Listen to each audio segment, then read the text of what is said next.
Closing night of the 2012 Mendocino Music Festival will take place on Saturday, July 21st.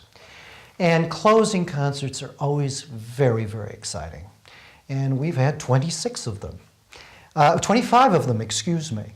And this will be the 26th closing concert. And I think it will be the most exciting concert of all.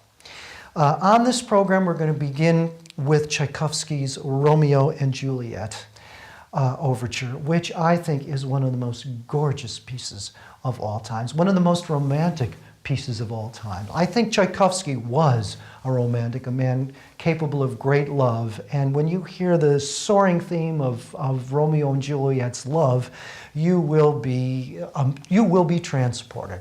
A gorgeous, gorgeous piece. We're also going to be doing a piece that I am excited about, and that is my son, Julian Waterfall Pollack, who is a great jazz pianist and can also play classical piano, has written a concerto for the festival orchestra.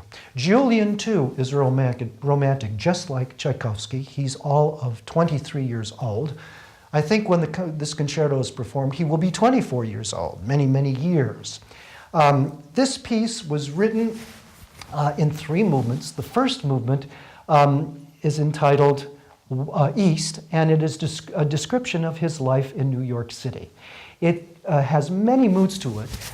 One of the moods is sort of frenetic and sort of wild, as you can imagine New York City being. If you've ever spent any time in Manhattan, you know that there's nothing but noise, car horns, lots of activity.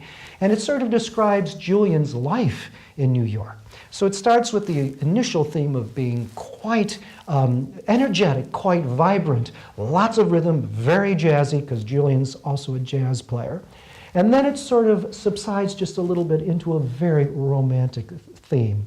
It could be a theme that Ravel wrote in one of his piano concertos. It could be a theme that Rachmaninoff wrote. It could be a theme that maybe Tchaikowsky wrote. All these are influences in Julian's life, and he is very romantic, so this kind of music really appeals to him.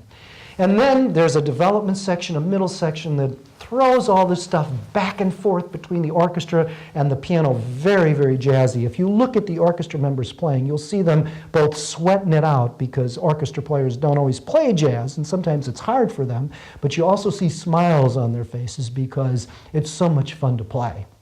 And then after this vibrant middle section, we get back to the slow theme, and then we end the first movement in a great bravura section. And then the second movement is entitled This Used to Be the Way Home.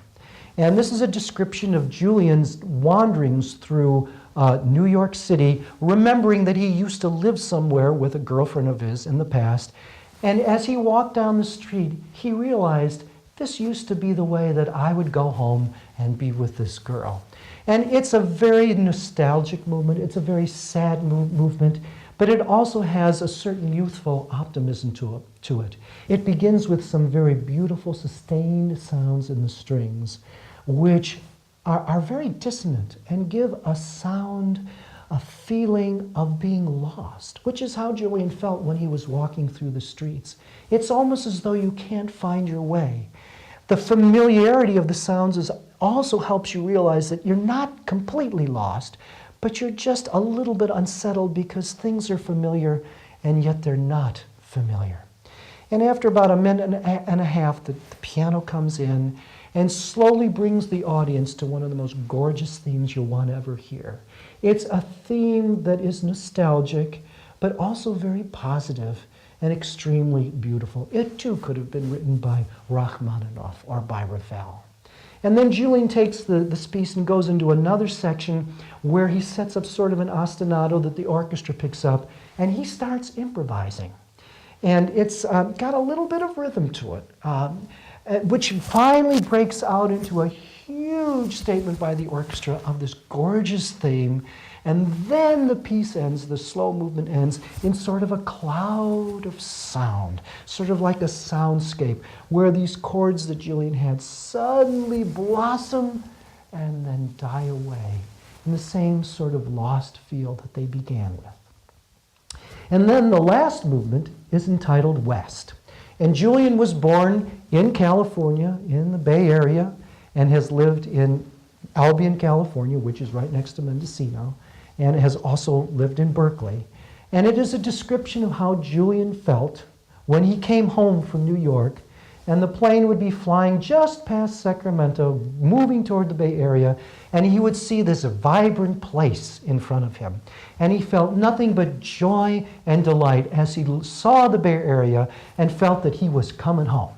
And this last movement that you will hear if you come to this concert lasts 6 minutes, and it's 6 minutes of pure joy, pure rhythm, pure jazz. And I must tell you, he wrote this movement in 24 hours. He got the idea while he was sleeping. He woke up in the morning, he ran out to his studio, and he wrote this piece.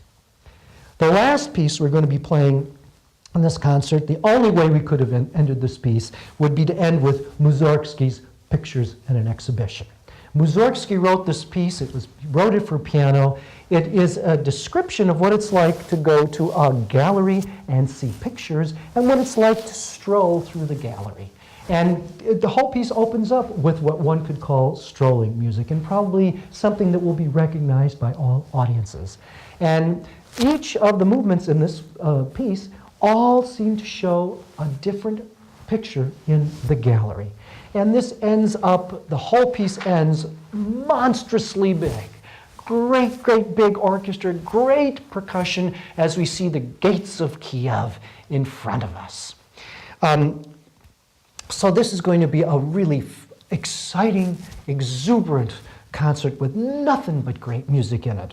What I'd like to do is just have you hear just an excerpt from Julian's piano concerto. This is the third movement, and this is actually the end of the third movement, West, when Julian was coming home.